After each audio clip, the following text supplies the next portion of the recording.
You think you know the people in your life. You see their smiles in the morning, you hear their promises at night, and you build your entire world on the story they choose to show you. It feels solid like a house built on stone. But what if that stone is just painted paper? What if the whole foundation is just a stage set, waiting for one gust of wind to blow it all down? Sometimes the truth isn't some deep, dark secret buried in a locked box. Sometimes it's hiding in plain sight, laughing at you from behind a familiar smile, waiting for the smallest, most innocent crack to break through. A crack no wider than a single text message. This is not just a story about a mistake. This is not just a tale of an affair.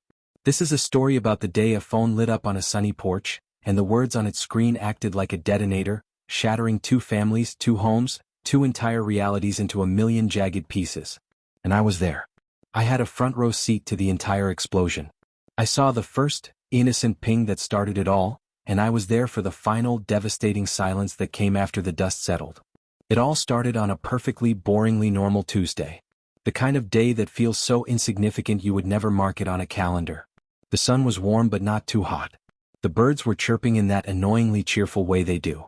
I was over at my neighbor Sarah's house just like I was most Tuesdays. We lived in Maple Creek, one of those quiet American suburbs where the lawns are a uniform shade of emerald green and the biggest, most dramatic crime is usually about someone's trash cans being left out a day too long. The kind of place where everyone knows everyone, and privacy is just an illusion you agree to maintain. Sarah was my best friend.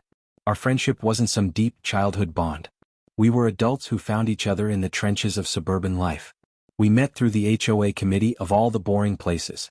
We were 2 of the suckers who volunteered, and we bonded instantly over our mutual silent fury at Mr. Henderson's consistently unkempt rose bushes and the Johnson family's basketball hoop that was 2 inches too low according to Regulation 7, subsection B. It was a friendship built on shared eye rolls and iced tea. That day we were on her back porch. The wooden deck was recently stained, a project Mark had finished the weekend before. He'd been so proud of it. We were drinking sweet tea, the ice clinking in our glasses, and we were doing what we did best. Complaining about our husbands. It was our therapy. My husband, Ben, a wonderful, lovable, brilliant man, had the inexplicable habit of leaving his socks right next to the laundry basket, not in it. As if some invisible force field prevented him from taking that final 6-inch step. And Sarah's husband, Mark, was working late. Again. It had become such a common refrain it was almost a joke. Mark's working late. He was in financial consulting, a high-stress job he said, with clients who needed hand-holding at all hours. We never questioned it. Why would we? He was the provider, the pillar. That's what pillars do. Sarah was the kind of person who made you feel like your life was a messy draft compared to her finished novel. She had a great job as a project manager. She ran the PDA bake sale without breaking a sweat. Her 2 kids, Lily and Jake, were polite and bright, and her husband, Mark was the gold standard. Everyone in Maple Creek thought so. He was a charmer in the best way. Not smarmy, just genuinely engaging. He remembered your kids' names. He always asked about your sick parent. He had a dumb dad joke for every occasion that made you groan and smile at the same time. He coached Little League for Jake's team. He was the guy who organized the neighborhood watch. He was the last person on earth you would ever, in a million years, suspect of anything. He was like a walking, talking Hallmark card. And Sarah, she adored him. She trusted him with the kind of unshakable faith you usually only read about in old books. She was telling me about their upcoming vacation plans, her voice bubbling with excitement. A surprise trip to Hawaii. Mark was planning for their 15th wedding anniversary. He'd been dropping hints for weeks, she said. He'd even started learning a few phrases in Hawaiian on an app. Her eyes were sparkling, lit from within by this pure, uncomplicated joy. She was so happy. It was a beautiful thing to see. Then her phone buzzed. It was right there on the wicker table between us, screen face up. We both glanced at it out of instinct, the way you do. A text message preview flashed on the screen. From Mark. My heart did a little funny flip. Not out of suspicion but just a reflex. See, I saw the words before she did. My eyes were just quicker. The preview was long enough, the font just big enough. It didn't say, I love you, or, stuck in traffic, or, can you pick up milk? The words that glowed on that screen were, can't stop thinking about last night. You drive me crazy. I'll see you at our usual spot at 7. Don't wear the black lace, wear the red one I got you. The air on that porch just vanished. It felt like all the oxygen got sucked out into space. I literally couldn't breathe for a second. I felt like I'd been punched hard right in the stomach. My eyes snapped from the phone to Sarah's face. The smile was still there, plastered on for a second longer, a frozen relic, a museum piece from a life that had just ended. Then it melted away. It didn't fade, it melted like wax under a flame, and what was left underneath was a confusion so deep, so profound, it was physically painful to watch. She picked up the phone slowly, her movements stiff, as if she were moving through syrup. As if the phone were a live explosive device. Her thumb hovered over the screen, trembling slightly. She read it. Her brain was trying to process the words, to force them into a context that made sense. She read it again. And then a third time, her lips moving silently, shaping the words, "Red one, I got you." Her hand started to shake, a fine tremor that made the phone quiver. The color drained from her face so completely, so rapidly, she looked like a ghost, a pale statue of her former self. She didn't make a sound. Not a gasp, not a cry. She just stared at that screen, and I watched, helpless, as her whole world, every single thing she had believed was solid and real and true, just crumbled to dust right there in front of me on her perfectly stained deck. What do you even say in a moment like that? What words exist in any language that can cover a chasm that has just opened up in someone's soul? "I'm sorry" feels like a stupid, tiny, insignificant word for an earthquake that big. It's like trying to stop a tsunami with a teacup. I didn't say anything. I just reached out and put my hand on her arm. Her skin was ice-cold, clammy. She finally, slowly lifted her head and looked at me. Her eyes were filled with a hurt I hope to God I never see again in my life. It was pure, undiluted shock. The kind of shock that hasn't yet turned to pain, because the nerve endings haven't even registered the injury. She whispered, her voice cracking, "It must be a mistake. He must have meant to send it to me. It's a joke. A stupid joke." But we both knew. We knew it in the pit of our stomachs. The red one, I got you? Sarah didn't own anything like that. Her lingerie was practical, comfortable. Mark had once told her years ago that he hated the color red. He said it was too aggressive, too loud. He said he loved her in soft pastels. He said blue brought out her eyes. That was the first crack. A hairline fracture in the foundation of her universe. And let me tell you, once a crack like that appears, you can't unsee it. You can't pretend it's not there. Suddenly, your mind becomes a detective, but a terrifying one because it's investigating the crime of your own life. You start looking for all the other little fractures you had blissfully ignored. The late nights at work that had become more and more frequent over the past year. The new, sudden interest in the gym, getting into the best shape of his life, at 45. The password on his phone he'd recently changed, joking that he had to protect his work secrets. The way he'd sometimes be distant at dinner, lost in thought, a million miles away from us. The pieces of the puzzle were all there, scattered around us for months, maybe years. But we never tried to put them together because the picture on the box was so beautiful. We never imagined the completed image would be this ugly, this monstrous. Sarah was a wreck, but a quiet, terrifyingly still one. She didn't scream. She didn't throw her phone. She didn't burst into tears. She went scarily, unnervingly calm. See, Sarah was a strategist by profession. Her job was to take complex, messy problems and break them down into manageable, solvable steps. And her mind, even through the soul-crushing pain, was switching into tactical mode. It was her survival instinct kicking in. She didn't reply to the text. She didn't type a question mark or a "who is this?" She just put the phone down carefully as if it were made of glass, and she looked at me, her eyes now clear and hard. She said, "I need to know everything." That's where I came in. She couldn't do this alone. The weight was too much for one person to carry. She was my friend, my best friend, and I was not going to let her go through this hell by herself. We were in this now together. For better or worse, we were a team. The next few days were like living in a really bad, really sad spy movie. There was no glamour, no cool gadgets.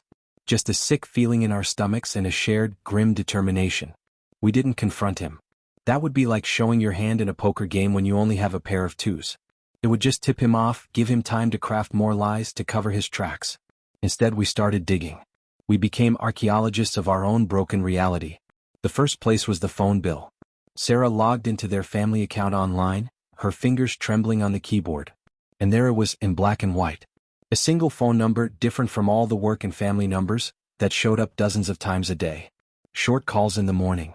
Long, rambling calls late at night, sometimes for over an hour, long after he said he was going to sleep. A number she didn't recognize. She did a reverse lookup online. It came back to a woman named Chloe. The name meant nothing to her. It was just a name. We looked her up on social media.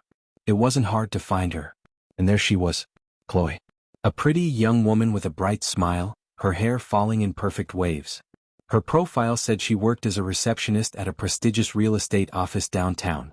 And then the final connection clicked into place with a sound that was almost audible. The same real estate office Mark's company sometimes used for corporate relocations and client properties. The business dinners. The client meetings. It was all starting to form a horrifyingly clear picture. It wasn't enough to know. We had to see it. We had to have undeniable, tangible proof. On Thursday, the day he was supposed to meet her at their usual spot, at 7 p.m., we decided to follow him. It felt wrong and thrilling and terrifying all at once. My hands were sweating so badly on the steering wheel I could barely grip it. I felt sick with guilt. Was this an invasion of privacy? And a strange, dark, thrilling sense of justice. We sat in my car, parked down the street from their house, watching as Mark came out, gave Sarah a quick peck on the cheek and got into his car. He looked normal. He looked like our Mark. He didn't look like a man about to destroy his life. He drove away and I followed, keeping a safe distance, my heart hammering against my ribs. He didn't go to a fancy bar or a discreet hotel downtown. He drove for about 20 minutes into a different but equally nice suburb. A quiet, tree-lined street with charming, well-kept houses. He pulled over a few houses down from a small, cute little house with a white picket fence and blooming hydrangeas. It looked like a postcard. He got out, checked his phone and walked right up to the front door. It opened before he could even knock and a woman, Chloe, stood there. She was wearing a red, silky robe. She smiled, a wide, intimate smile, reached out, pulled him inside by his shirt collar, and the door closed, swallowing them both into the normal-looking house. We sat in my car in the growing darkness just staring at that closed door. The final, brutal confirmation. It was no longer a theory, a suspicion. It was a fact. Sarah was crying silently beside me, tears streaming down her face without a single sob. She was shaking. It was the most helpless, awful feeling I have ever experienced. Watching your friend's heart break in real time and being utterly powerless to stop it. But then, just as I was about to put the car in drive to leave, another car pulled up in front of the same house. A blue minivan, the kind you see everywhere, filled with soccer gear and grocery bags. A man got out, a regular-looking guy in his late 30s, wearing a polo shirt and khakis. He was carrying a bag of groceries. He walked up to the same front door, fumbled for his keys and let himself in. He lived there. This wasn't a secret apartment Mark paid for. This was her home. Chloe wasn't just his mistress. She was someone else's wife. She had a whole other life in that house with the white picket fence. The plot, as they say, had just thickened into something so much darker, so much more sinister. This wasn't just an affair. This was a double life. A web of deceit that ensnared two families. Mark wasn't just betraying Sarah. He was an active, willing participant in destroying another family, a family we knew nothing about. We now had a new problem, a new heartbreaking piece on the chessboard. This man. David, we later found out his name was. What did he know? Was he a fool, completely in the dark, loving a woman who was betraying him in his own home? Or was he a part of some twisted arrangement? The weight of the secret doubled in an instant. We weren't just holding the shattered pieces of Sarah's life. We were now holding the potential shards of David's life too. The responsibility felt crushing. In the days that followed, Sarah's pain began to curdle. It transformed from a raw, bleeding wound into something else. A cold, hard, diamond-like anger. This wasn't just a betrayal of their marriage vows. It was a betrayal of everything. It was a manipulation of reality itself. He had created a fiction for her to live in, and he was the director, the producer, and the lead actor. He had looked her in the eye that very morning, kissed her goodbye, and talked about their dream vacation to Hawaii. He had sat at the dinner table and helped Jake with his math homework. The level of deceit, the sheer audacity of it, was breathtaking. It was psychological warfare. And she decided, in that cold anger, that she couldn't just expose him quietly. A private confrontation would let him off too easy. He would spin it, he would cry, he would blame her, he would make promises. She needed him to be exposed in a way he couldn't talk his way out of. She needed him to feel the full, crushing weight of his own actions, to see the consequences reflected in the eyes of his friends, his neighbors, his children. She needed a public reckoning. She came up with a plan. It was risky, it was dramatic, and it was utterly brilliant in its cruelty. She was going to use the HOA's annual summer block party. It was the biggest social event of the year in Maple Creek. The pinnacle of suburban togetherness. Everyone would be there. Families, kids, all our friends and neighbors. The entire world he had been lying to. And most importantly, both Mark and, if we could somehow manage it, the other family would be there. We had to get David to come. Sarah, using a fake email account, sent a message to David, posing as a new neighbor on the next street over. She wrote that she'd heard he was the undisputed king of the grill, a maestro with marinades, and would be so honored if he and his wife would attend and maybe grace them with his expertise. He, being a nice, normal, unsuspecting guy, wrote back a friendly, agreeable email. He would be happy to help. The trap was set. The day of the block party was surreal. It was like walking onto a movie set. The sun was shining in a cloudless blue sky. Kids were screaming with laughter, running through sprinklers on the perfectly manicured community lawn. The smell of charcoal and sizzling burgers filled the air. Someone's playlist was pumping out upbeat, nostalgic pop songs. It was a picture of perfect, idyllic suburban bliss. And underneath it all, thrumming like a live wire, was this ticking time bomb. My heart was pounding a frantic rhythm against my ribs the entire time. I felt nauseous.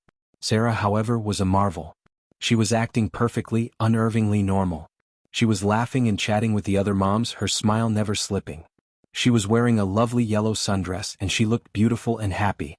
Mark was by her side, playing the part of the doting, proud husband, slapping backs and flipping burgers right alongside David, who had indeed shown up with Chloe. Seeing them all together in one place, smiling, shaking hands, passing each other condiments, it was one of the most bizarre Twilight Zone moments I have ever witnessed. Mark and David, standing side by side at the grill, two men connected by the same secret, one knowing, one oblivious. It was like watching actors in a play, and only Sarah and I knew that the script was about to be torn up and the stage was about to collapse. The moment came when the party was at its peak. The food had been eaten, the sun was starting to dip lower in the sky, casting a golden glow over everything.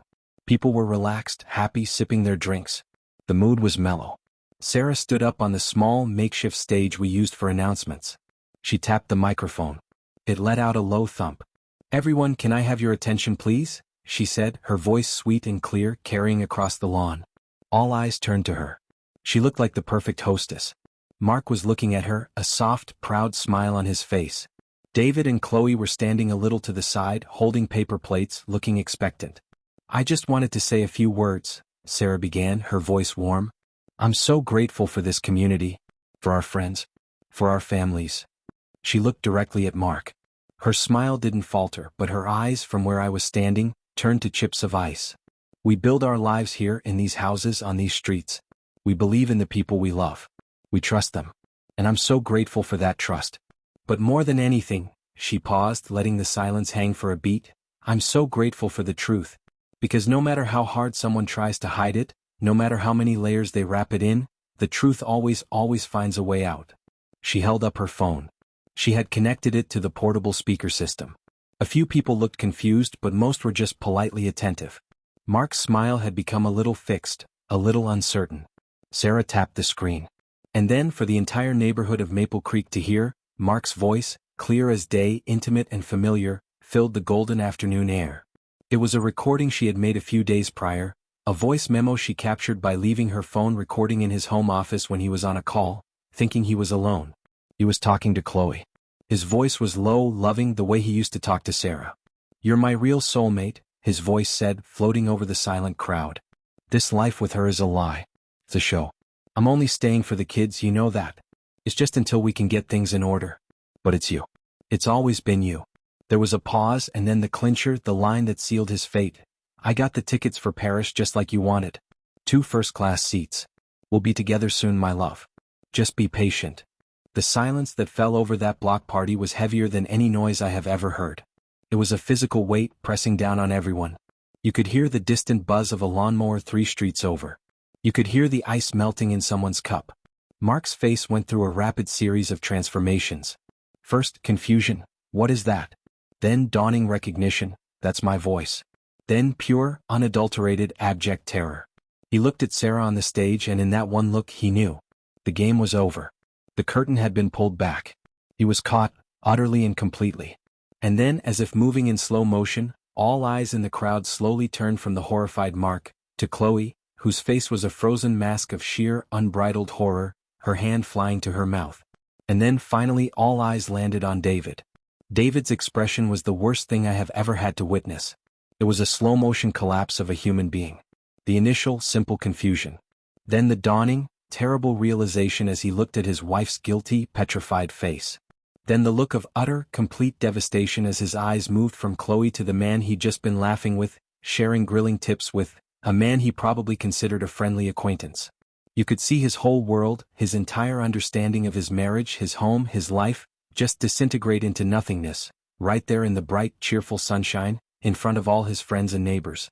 It was the most brutal thing I have ever seen. Then the chaos erupted. It wasn't loud at first. It was a wave of gasps, of murmurs. Then Mark shouted, "Sarah, no. Turn it off." He started moving towards the stage. David took a step towards Chloe, his face a thundercloud, saying, "What is this? What is this?" His voice was low and dangerous. Chloe was crying, trying to reach for him, saying, "David, I can explain." But there was no explanation that could cover this. Children were being hurried away by parents, their happy day ruined by the ugly world of adults. The perfect suburban bubble had not just burst, it had been vaporized by a nuclear bomb of truth. I just stood there on the periphery watching the fallout. There was no joy in it. No sense of victory or satisfaction. Just a profound, bone-deep sadness for everyone involved. For Sarah, who had to become this avenging angel to reclaim her sanity. For her children, who would now have their lives forever altered. For David, a good man who had just had his heart and his home ripped out from under him. And even, in a strange, complicated way, for Mark and Chloe, who were now exposed for the liars they were, their secret fantasy world blown to pieces in the most public way imaginable. The consequences of that one wrong text message had rippled outwards in ever-widening circles, and now the tsunami had finally, catastrophically, hit the shore. In the weeks and months that followed, the dust began to settle, but nothing was ever the same again. The landscape of our lives was permanently altered. Mark moved out that very night, going to a hotel. Sarah filed for divorce immediately. It was messy and brutal. David did the same. The neighborhood of Maple Creek was fractured down the middle. There were people who thought Sarah was a brave hero for exposing the truth. And there were others, the ones who valued peace and appearances above all, who thought she was a vindictive monster for causing such a public scene, for traumatizing the children, for airing our dirty laundry for everyone to see. The gossip was relentless, a constant, buzzing hum in the background of every trip to the grocery store, every school pickup. But the ones who suffered the most, the true casualties in this war of lies, were the kids.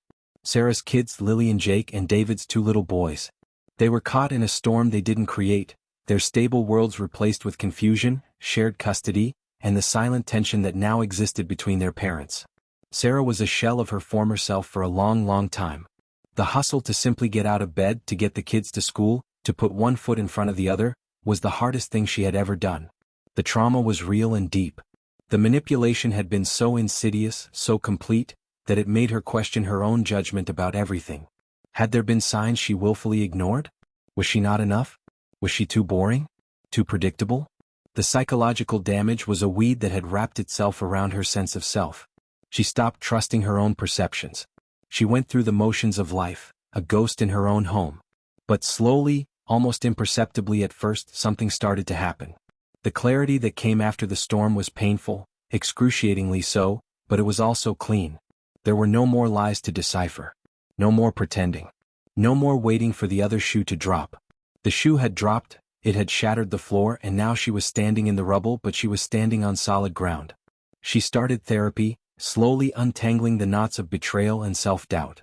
She leaned on her real friends, the ones who didn't judge her for her public revenge, the ones who brought over casseroles and sat with her in silence when the words wouldn't come. She focused on her kids, on their healing, which in turn helped her own. I watched her, over the course of a year, transform from a broken, hollowed-out woman into someone new. Someone stronger. Someone more real, more authentic.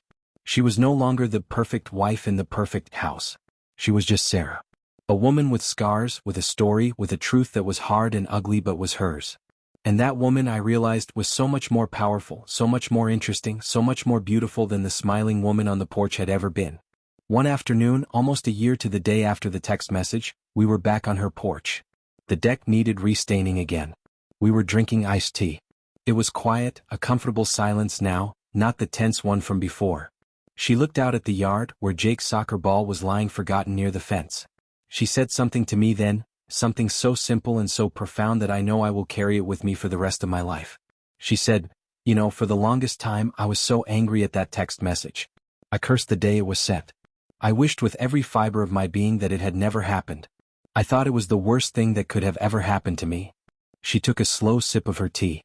But now I see it was a gift. It was a brutal, painful, horrific gift, wrapped in barbed wire, but it was the truth.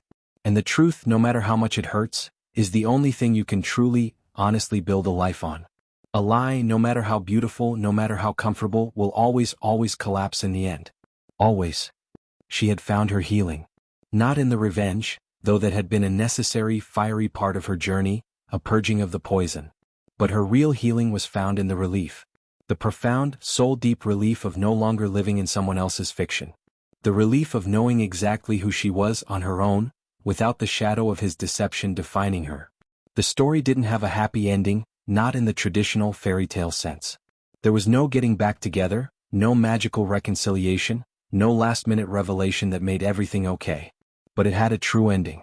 It had an ending where the characters were finally, after all the pain, living in the same reality. And sometimes that's the best, most honest kind of ending you can ever hope for. So this is what I learned from watching my best friend's life fall apart and then, piece by painful piece, get built back up into something new and different and stronger. The people you love, the life you build with them, the home you make, it's incredibly fragile. It can be broken by something as small, as random as a text message sent to the wrong person. It can be shattered by a single lie. But your spirit, your core, your own truth, that's tougher than you can possibly imagine. It can be buried under a mountain of other people's lies, it can be ignored and neglected, but it never truly dies. It waits. It waits in the quiet for the light, and when that light finally breaks through, no matter how it happens, it grows back. It grows back stronger, wiser, and more resilient than before. The mantra I heard Sarah whisper to herself on some of her hardest mornings is one I now carry with me like a shield.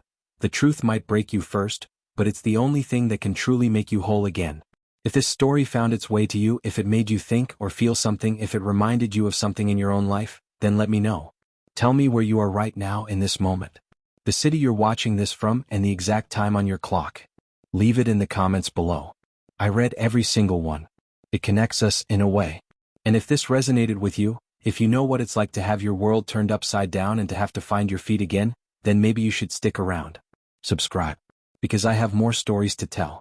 Stories about secrets buried in plain sight, about second chances that arrive in the most unexpected ways, about the strange and beautiful and heartbreaking ways our lives connect and collide. The next one, it's about a lullaby a woman heard in a dream, a lullaby she'd never heard before, and the forgotten childhood memory it unlocked, a memory that held the key to a 50-year-old mystery. You won't want to miss it. But for now, if this meant something to you, let me know with a like, a comment, or by just subscribing. It really helps me keep telling these stories. Thank you for listening. Truly thank you.